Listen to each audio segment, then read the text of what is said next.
My cheese platter. Welcome, welcome. And may the cheese be ever in your favour. No, seriously, welcome today. Today we're going to talk about, well, actually, on from Mark's podcast from Monday, which was on patience and mental health. Mm-hmm. So we're going to have a bit of a chit chat about that. Yep. And we're going to talk about it from the perspective of both carer and sufferer, and also the things that can challenge you with that patience. And that's on both sides. Obviously, I think the person with the mental health has constant challenges for their patients. Mm-hmm. And I think in a family setting, which you did hint at as part of your podcast, Mm-hmm. You can have a listen to that before you listen to this one if you want to. But I think with having family around, it always presents the challenges that normally might not impact you if you didn't have mental health issues. To give an example of that, Mark, you have been so lucky to be nominated as our daughter's supervisor for her schooling. Now, why would my husband be nominated as a supervisor? Our daughter actually does distance education. So she does schooling from home. And as such, a supervisor needs to be nominated to take on that responsibility to make sure she's doing the things and stuff she ought to do.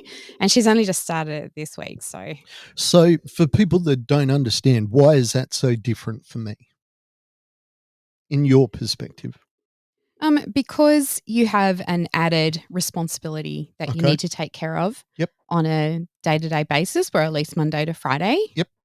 Making sure that our daughter is meeting her commitments and getting across new technology as part of that. Mm. And I actually think it's been just a massive wave of extra things that you've had to get your head across. I don't know if you feel that way though. Not yet, I don't think. I'm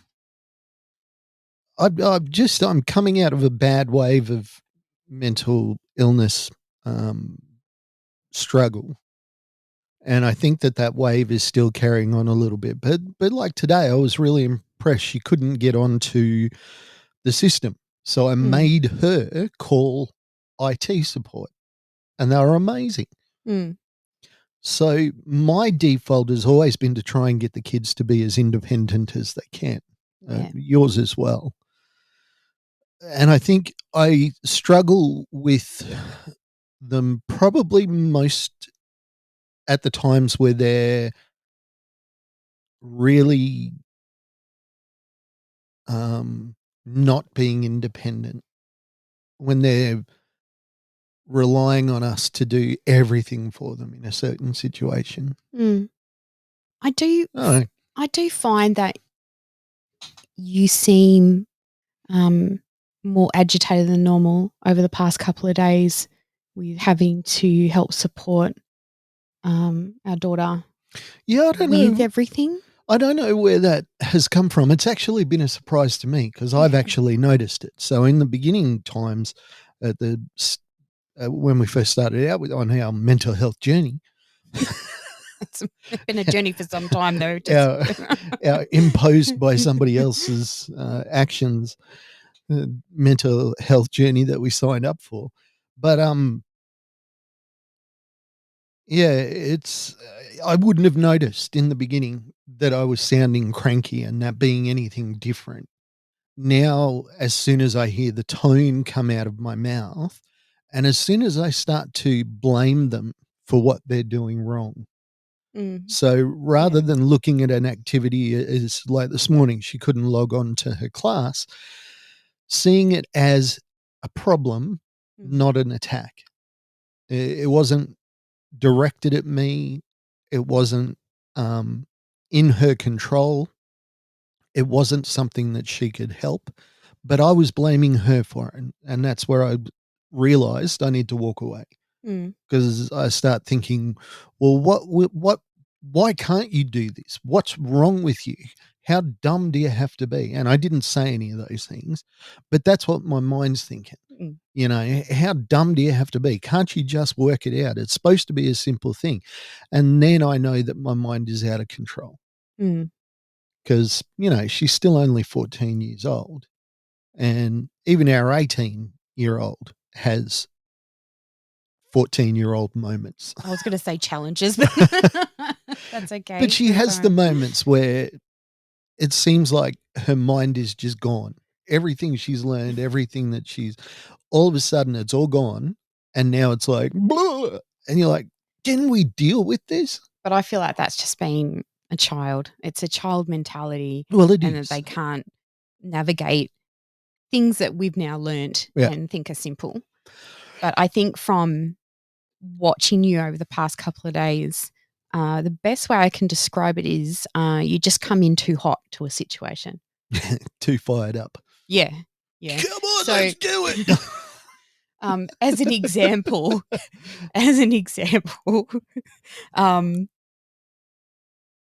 our daughter is actually doing her video calls in a general area, and it can be a noisy area at times, which is a struggle. Yeah. But there's reasons why we're doing that. And our other daughter came in to get herself a cup of tea, and it was very noisy. Well, she was making comments to Maya. She was interacting with her. And in fairness, Maya was engaging with her because she just loves to procrastinate and not watch the lesson. So if there's a person there, she'll engage. But normally you wouldn't come in quite so hot to say, oh, your sister's is doing her studies.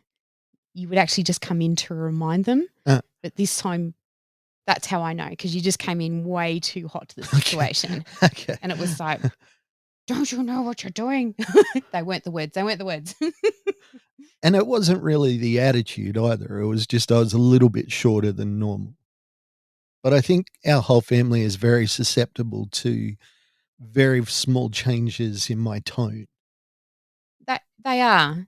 And we actually touched on this a little bit in our previous podcast, which was about perception. Yep.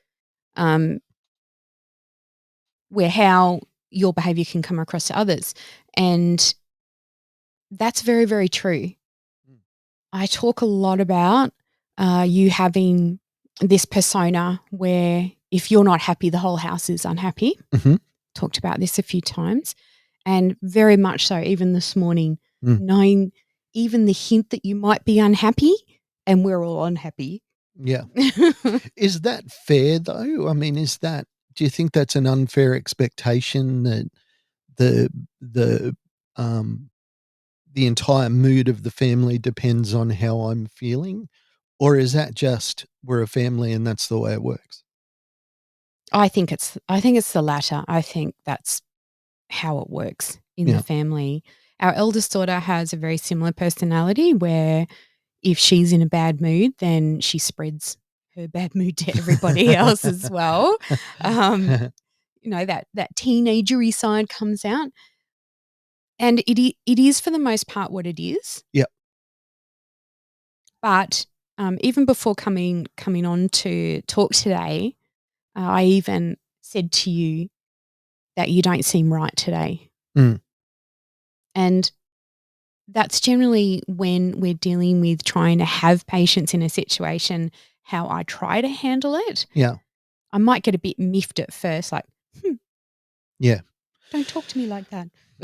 Because it was interesting, and I was trying to draw this parallel in the podcast the other day, the one about patience, and I don't know if I did it well. I was just always surprised that I could be at the radio station teaching somebody something. I was constantly teaching there, teaching people how to speak, teaching people how to use the equipment, teaching people how to script things. And I never got short or lost my temper with them. But then I'd come home and I would lose my temper really quickly. And it took me a long time to realize that I've only got a certain amount of good hours in me every day. So I've only got a certain amount of hours that I can perform at a good level. And when I'm working, that's where that time and energy goes to. But let's go back to the beginning. Let's talk about, because our mental illness came on suddenly from a knife attack at my workplace. Now, my mental health had been deteriorating, but I'd been ignoring it. And you didn't really know what was going on. You thought it was he's just acting a bit weird at the moment, but most of the time he's fine. So let's just keep moving on.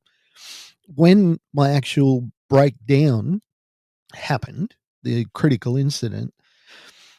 Now, at what point were you able to start determining that what I was projecting, as in being impatient, being angry, wasn't necessarily who or what I wanted to be?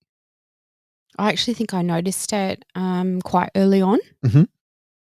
but I couldn't define it because I didn't know all of the right terminology, all of the right little keywords that you actually do learn as you start getting therapy and talking to people.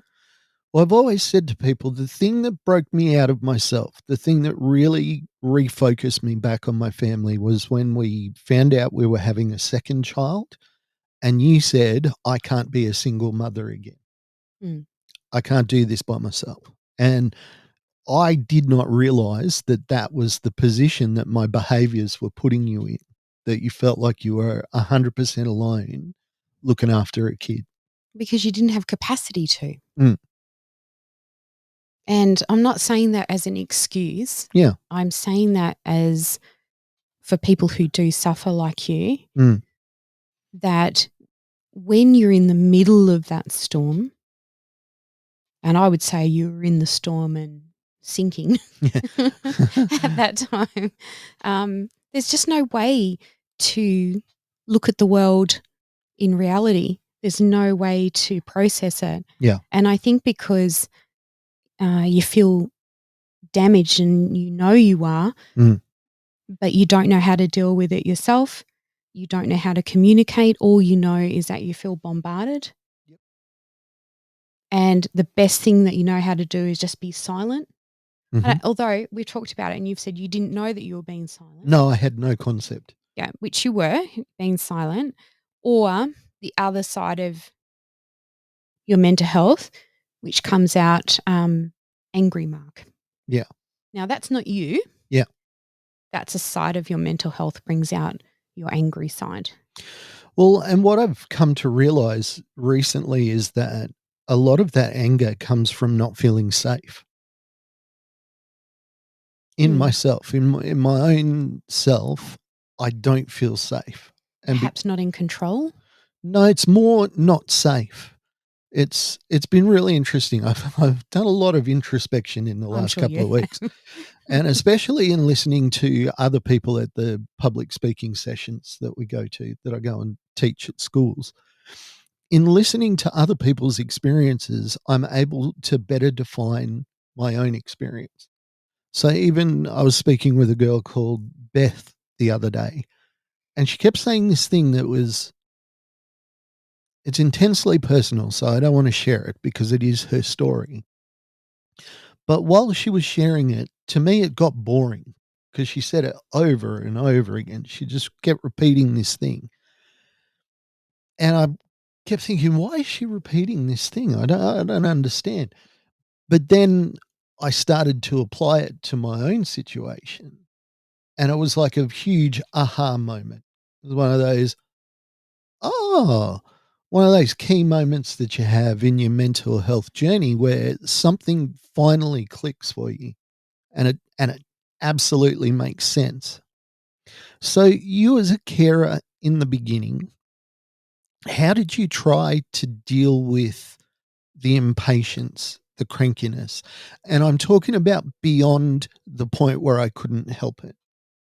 When I was starting to get more control and you were realizing that perhaps some of this is now learned behavior, not necessarily mental illness.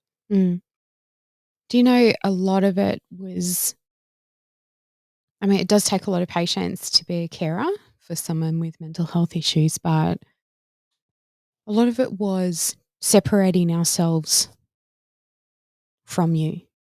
So physically separating ourselves. Yeah.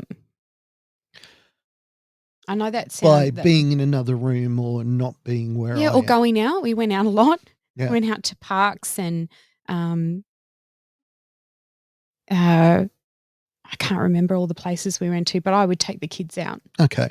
But let's talk about the point beyond where you just started reacting and you started to be proactive. What did that look like? Can you recall? Look, honestly, it does depend on exactly where you're at. And that's important because depending on where you're at depends on what reaction I give. So you basically learned the topography of the land. You looked and saw, okay, well, when he's on a mountain, we need to walk slowly. When he's in a trough, we can walk a bit faster. So you learned to navigate the moods. Did you ever get to a point where you started to call me on behaviors?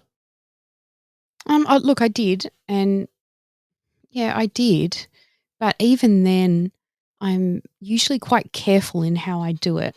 There's a bit of strategy involved with how I approach that situation. And it's usually with a lot of patience. And I think I approach it with gentleness. That's how I would call it. I wouldn't, because I don't come in strong. It's always more of a gentle hand in those situations because you got to think you're already at a heightened situation. It's not going to help if I come in strongly. That will only make it worse, and it'll be better if I come in to try and gently diffuse a situation. You don't always like to be touched when you're upset. That's not always a good thing. I do try, but if I don't think that's a good thing, then I'll just try and talk to you. Or if the horse is bolted and you're just furious, then it's a waiting game. Wait for you to calm down. Remove ourselves. Because kids are kids at the end of the day. They don't understand. Yeah, in all this, I just sound like the worst domestic abuser in the history of the world.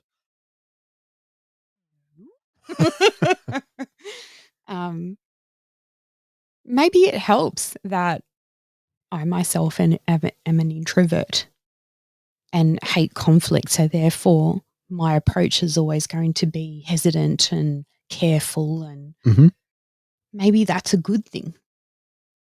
Yeah. Between the two of us. Yeah, maybe. Because you're a real hot pocket and I'm not so much. I'm a hot pocket. Hot pocket. That's a nice way of saying it. Thank you. Oh, man. Well, you're the one who talks about having resty, grumpy face. I don't.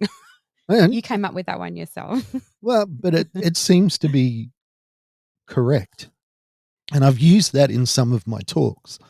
And people find that really funny. Okay. Because, I talk about how I've never experienced discrimination before until I didn't wear a face mask. And maybe wearing a face mask would have been a good thing for me because it would have hidden my resting grumpy face. Well, let's be fair then. How do you have to be patient with me? With you? With me. With your wife. How do you have to be patient with me?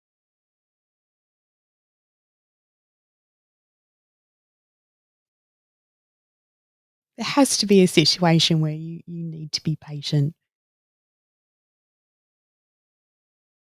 I don't know that I push your buttons though. I'm not sure that I do that. See, it's such an interesting question because, I'm afraid to ask what do you have to be patient with me because it's basically everything. Well, I just feel like we've kind of hammered on a little bit about the hard points that you always find difficult to listen to. So I'm trying to turn the tables there. Sometimes, and it's very rare, it's when you come back to me with the same problem that you're having at work. That's probably the only time that I feel like I have to exercise patience. Yep. I have to breathe and just go, it's okay. She doesn't want an answer. She's just letting it out. That's right. But it just happens so many times. But that's true, because the ladies don't always want a solution. They just want you to listen to them, isn't that right? Well, yeah, but I mean, you come to me for advice on things at times. So sometimes there are times when you're like, what do you think about this? And when I do interact or inject in that kind of situation, it's more to find out, because you often tell sort of half a story and you know that. So you came into me the other day and said, the lakes would be nice. What do you think? And I went, what lakes? And for you, we had a conversation 2 hours before about our daughter having her birthday at a club called The Lakes. And since that time, you'd thought about it and thought about it and thought about it. I'd moved on. I was in a whole nother world. And you came out and went, so the lakes would be good, don't you think? I'm like, I don't even know where to go with that. I'm still feeling like that's valid. No. We have talked about it within a 24-hour period. So the conversation should just continue in a random moment. 48 hours is still applicable, but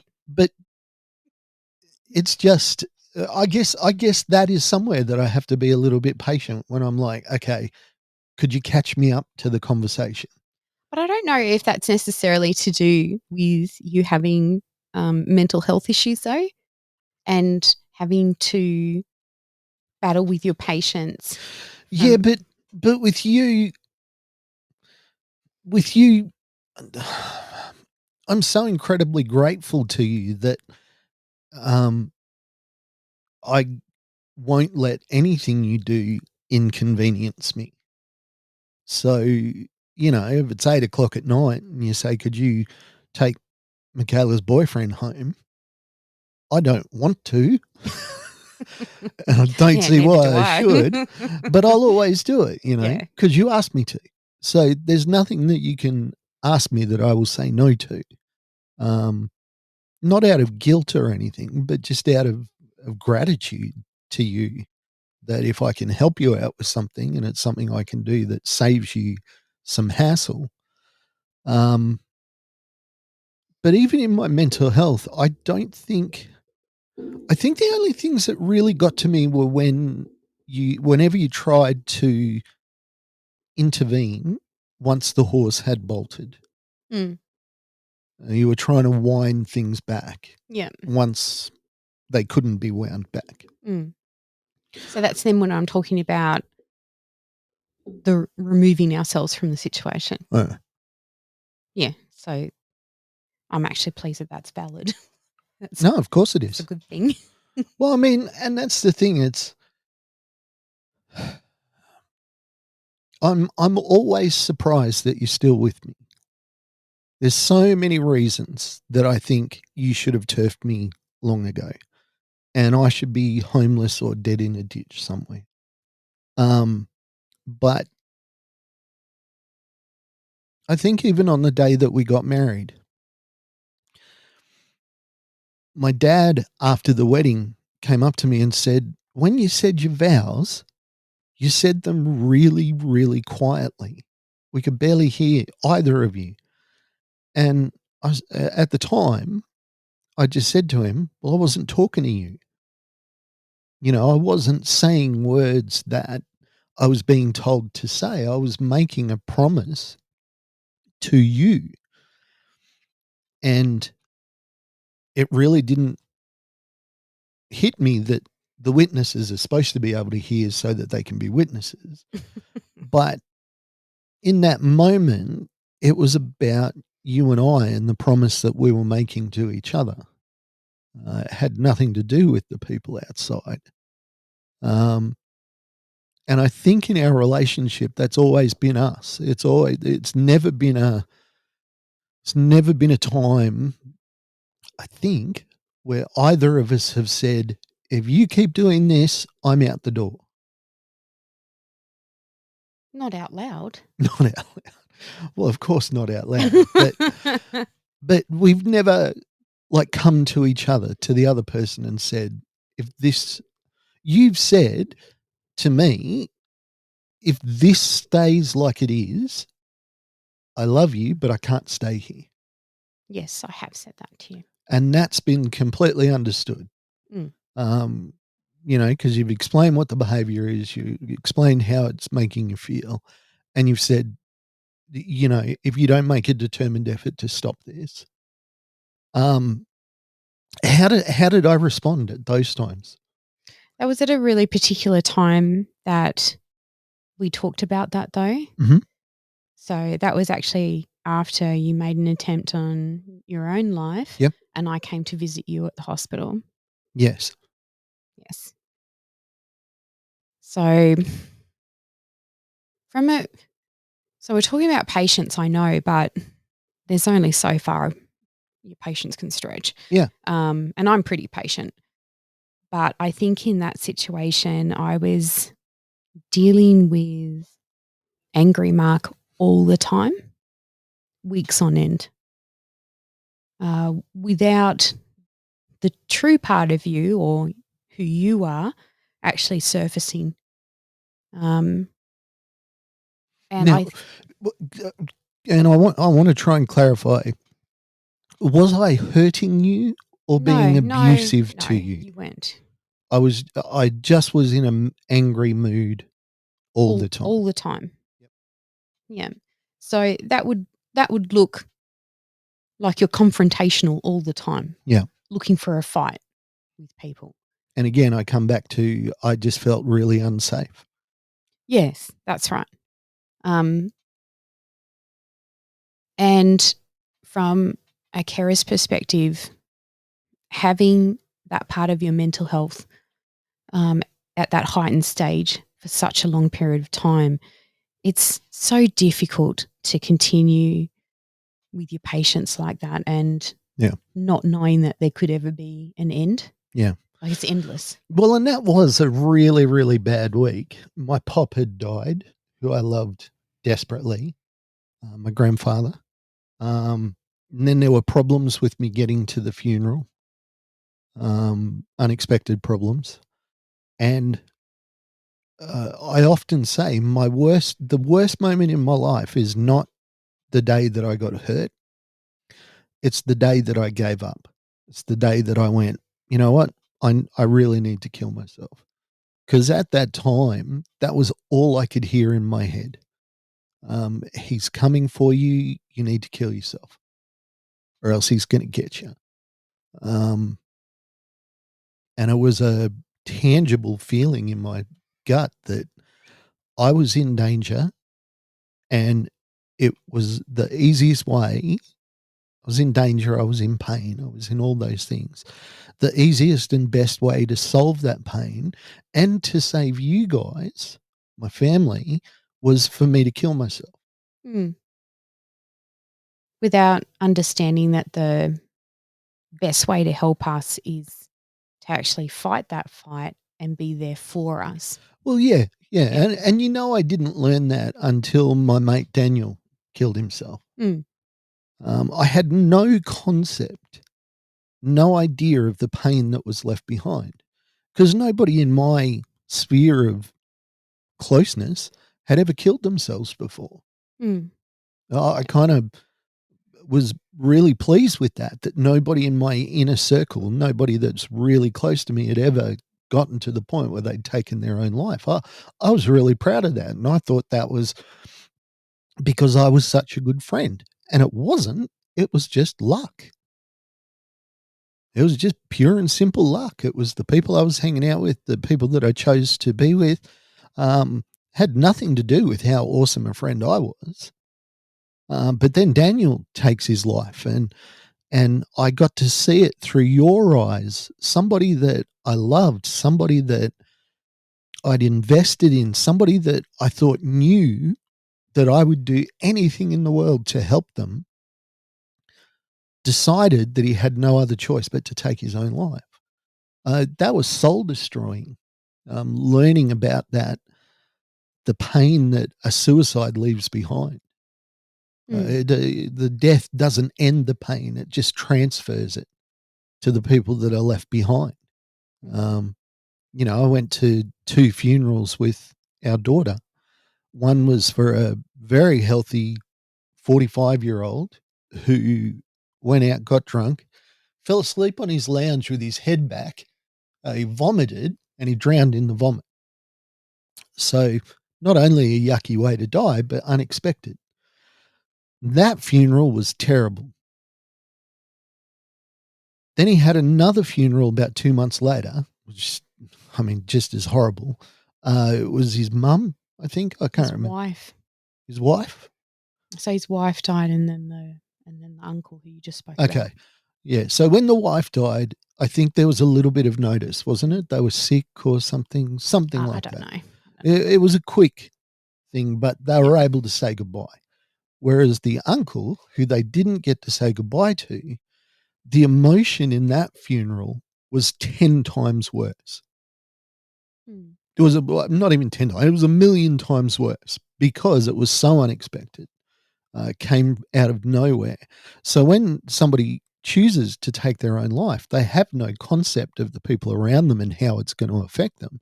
And I think that's an important part of the conversation that we need to have with people that are dealing with suicidal ideation, is the fact that it's not just about them. And yes, it is about getting them healthy. Yes, it is about all that sort of stuff. But I say again, for me, when I realized that I truly did not want to kill myself was that night that I'd taken all the pills and I ran out in the streets and was on a rampage. I was being taken to the hospital in the ambulance, covered in pepper spray. My whole body was burning from the pepper spray, and all I wanted was to be with you. I had a reason that I've been able to hang my hat on whenever the suicidal ideation has come back and says, don't you think it'd be a good idea to kill yourself? And the counterpoint to that has been that memory of just saying, no, I don't want to kill myself. I want to be with Merey. That's what I want to be. That's my life can be good with her. My life is good with her. So why would I kill myself? And that for me is the way that I dealt with suicidal ideation. But coming back to our topic of patience, first off, I don't understand why you're still with me. I don't. I truly don't, except for the fact that we made a promise. I made a promise, you made a promise, and I believed you in the beginning that for better or worse, understanding that anything could happen, that I'd be in boots and all. And it's kind of funny because somebody said to me a long time ago, what are your tips for a great marriage? One, marry your best friend. And then once you're married, care more for the other person than you do for yourself. And it's interesting to me that the times that our marriage has been in trouble has been when I've started caring about my own problems more than yours. And when you said that thing, I can't be a single parent again, I realized how selfish my attitude, my actions had been, because I was thinking, oh, I'm doing well. I'm doing all the things I need to do. I'm better than I was the other day. But then that one sentence made a paradigm shift in my head, because I went, okay, whatever success that you've achieved, you've still got this massive fail because your wife still feels like she's by herself. And that for me was like, okay, what do we need to do for you? And that's when we decided to move back to a city where your family lived. We lived with your parents for a while. I upped my expectations of myself. In the psychologist, I said, look, this is what I need to do. But still, not everything is necessarily fixed in that moment either. Oh, no. It's still a constant process. Yeah. And what I know is that it does take a lot of patience to understand and a lot of thought into how to approach you at times. Yeah.